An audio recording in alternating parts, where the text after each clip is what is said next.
नमस्कार दोस्तों, दयाल इंस्टीट्यूट में आप सभी का बहुत बहुत स्वागत है। आज आपको मैं मिलवाने जा रहा हूं आयुषी से, जिसने नीट 2025 क्रैक किया है। इसकी स्टोरी इसलिए इम्पोर्टेंट है, जैसे हम बार बार वीडियोस देखते हैं, फर्स्ट रैंक किसकी है, सेकंड रैंक किसकी है, या उन बच्चों के बहुत सारे वीडियोस हमें दिखाए जाते हैं जो टॉप रैंकर्स हैं। असल में आम बच्चे के लिए, आम बच्चा जो नॉर्मल स्टूडेंट है, हार्ड वर्क करके अपने टारगेट को अचीव करता है, उनके लिए फर्स्ट रैंक से कहीं बड़ी अचीवमेंट होती। ये अचीवमेंट वो बच्चे बन सकते हैं जो आम स्टूडेंट थे, नॉर्मल स्टूडेंट थे, और फिर किसी भी रैंक पे उन्होंने नीट को क्लियर किया है। जैसे आज अगर हम बात करें किसी बच्चे की ऑल इंडिया रैंक 30,000 से 70-80 हज़ार के बीच में है, तो हम इस चीज़ से मना नहीं कर सकते कि उसने अपने टारगेट को अचीव करने में कोई कमी छोड़ी होगी। लेकिन बाई लक हार्ड टाइम उनका नीट वाले दिन था और शायद वो अपने सक्सेस को अचीव नहीं कर पाए। ये वीडियो उन सब बच्चों के लिए है। लास्ट ईयर आयुषी ने नीट 2024 भी दिया था और इसका नीट का स्कोर था 641। हम ये कह सकते हैं कि शायद एक सवाल कम सही होने की वजह से नीट में आयुषी फेल हो गई थी। फेल नहीं हुई थी, शायद पास नहीं हुई थी। फेल होना कुछ बुरा फील करवाता है, क्योंकि जिस बच्चे ने 641 का स्कोर किया हो, हम उसे फेल तो नहीं बोल सकते। फिर से फैमिली वाले सब कहने लगे BAMS कर लेना चाहिए, या सोसाइटी में अगर कोई पेरेंट्स के पास बैठता है तो वो यही बातें पेरेंट्स के पास करता है कि लड़की है तो ज़्यादा टाइम लगाना अभी सही नहीं है, आपको BAMS या वेटनरी की तरफ मूवमेंट कर लेना चाहिए। लेकिन फिर भी मेरे समझाने पे हो, या इस बच्ची के खुद के माइंड में ऐसा आया हो, या पेरेंट्स का सपोर्ट रहा हो, फाइनली सी रीस्टार्ट। उसने फिर से पढ़ना शुरू किया नीट 2025 के लिए। टाइम बड़ा मुश्किल था, क्योंकि सबसे बड़ा चैलेंज जो बच्चे के सामने था कि लास्ट ईयर कट ऑफ थी 652 जनरल कैटेगरी के लिए, और बच्चे बार बार ऐसे सवाल पूछते थे, सर नेक्स्ट ईयर अगर 680 चली गई तो। अब इम्पॉसिबल तो ऐसा है ही नहीं, मे भी आने वाले किसी साल में ऐसा कुछ हो। फिर भी बच्चों के लिए नीट के लिए रीस्टार्ट करना लास्ट ईयर इतना आसान नहीं था। हो सकता है जैसा आपके साथ भी हो रहा हो कि पेपर अगर अगले साल और टफ आया तो, नीट में मेरा सिलेक्शन नहीं हुआ तो, फिर से एक कोशिश और की जाए या नहीं की जाए। ये सवाल आयुषी के सामने भी था, मेरे सामने भी था, इसके पेरेंट्स के सामने भी था, या शायद आज आपके सामने भी है कि क्या अगर मेरे बच्चे ने आज नीट में कोई गवर्नमेंट कॉलेज के लिए रैंक सिक्योर नहीं की है तो उसे एक चांस और लेना चाहिए या नहीं लेना चाहिए। देखो, कोशिशें तो करनी ही होगी। अगर आपका अचीवमेंट कोई बड़ा है, आप किसी बड़े टारगेट को एम कर रहे हैं, तो आप इतनी जल्दी हार नहीं मान सकते। आपको स्ट्रगल करना होगा, उसे पाने के लिए और ज़्यादा हार्ड वर्क करना होगा, कोशिशें और करनी होगी। बोलते हैं कि जब कोई तुम्हारी काबिलियत पर शक करे तो खुद को साबित करने की एक कोशिश और करो। जब कोई ठोकर तुम्हें गिरा दे तो उठकर चलने की एक कोशिश और करो। जब राह अंधेरी लगे, सामने कुछ नहीं दिखता हो, तो खुद से मसाल बनकर जलने की एक कोशिश और करो। तुमसे नहीं होगा, सब तुम्हें अब यही कहेंगे कि तुमसे अब नीट नहीं हो पाएगा, छोड़ दो। तुमसे अगर नहीं होगा, सब ये कह दें, तो उन्हें कर दिखाने की एक कोशिश और करो।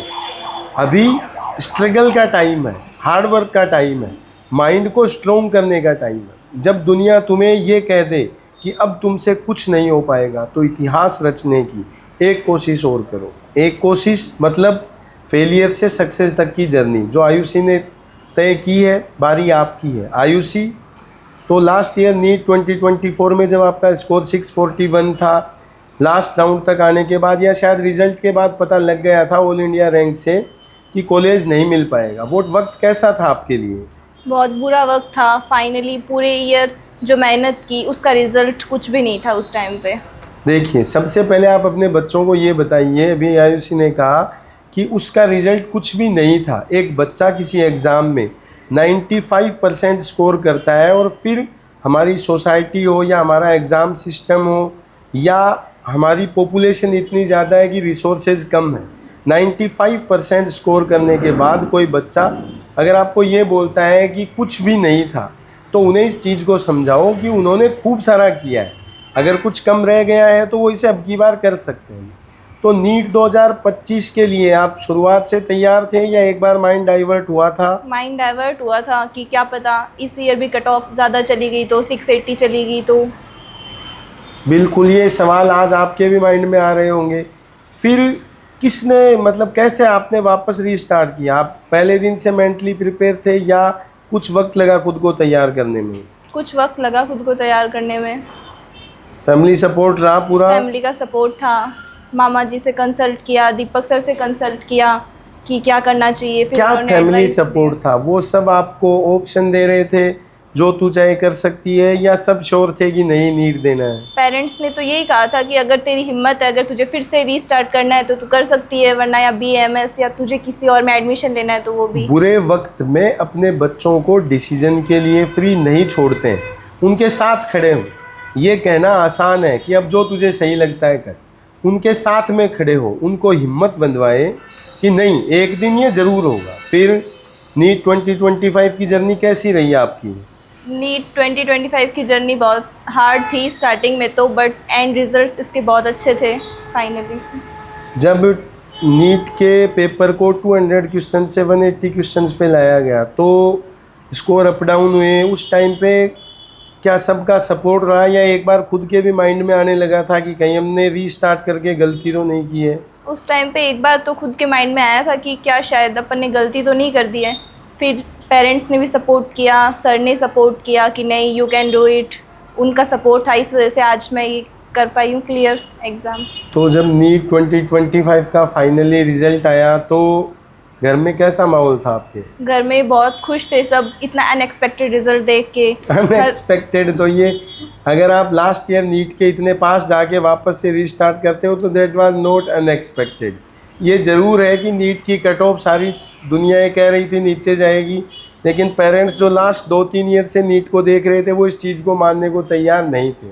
तो जब रिजल्ट आया तो घर में कैसा एटमॉस्फेयर था? घर में सब बहुत खुश थे, सब मतलब ऐसे इतना खुशी का माहौल था, सब खुश हो रहे थे, दादी दादा चाची चाचू मम्मी पापा मामा जी तो वगैरह इस सब खुश थे। नीट 2025 की जर्नी में जो आपने दयाल के साथ तय की, दयाल की तरफ से आपको कितना सपोर्ट मिला है? दयाल की तरफ से मुझे 100% सपोर्ट था। कैसे था? अगर कभी मार्क्स कम आए तो दीपक सर ने समझाया, हमेशा साथ में थे, और बाकी सब टीचर्स ने भी जैसे डाउट पूछने थे तो हर टाइम अवेलेबल थे, मतलब हर तरीके से सपोर्ट किया। मतलब आप फुली सेटिस्फाई हो कि आपने दयाल को चूज़ करके जो डिसीजन किया वो सही था? हाँ, मैं फुली सेटिस्फाइड हूँ। तो आने वाले टाइम पे जो बच्चे नीट की एग्ज़ाम देने वाले हैं उनको आप क्या मैसेज देना चाहोगे? मैं तो यही बोलूँगी, बाई चांस आप जिस भी इंस्टीट्यूट में हो एक बार दयाल को विज़िट करें, दयाल पे ट्रस्ट करके देखें, आपका आने वाला फ्यूचर बहुत ही ब्राइट होगा। बिल्कुल आयुषी, हमारी तरफ से भी आपको बहुत बहुत बधाई नीट 2025 क्लियर करने के लिए। हम विश करेंगे कि आपको अच्छा सा गवर्नमेंट मेडिकल कॉलेज मिले, और अगर आपके आसपास किसी बच्चे ने नीट का एग्ज़ाम दिया है, 2-5 नंबर कम रह रहे हैं, तो उसे लूज़र की तरह ट्रीट करना बंद करें, उसे हिम्मत बंधवाएं। अगर आप चाहते हैं कि वो फील्ड बदल ले तो उसे फ्रेंकली वो समझाएं। अगर आप चाहते हैं वो रीस्टार्ट करे तो उनकी हिम्मत बने, कमज़ोरी नहीं। बच्चों को डांटना बंद करें, उन्हें प्यार से पास बैठाएं और बताएं कि आप हर डिसीजन में उनके साथ हैं। तो आने वाला फ्यूचर आयुषी की तरह उनके लिए भी ब्राइट होगा। Thank you.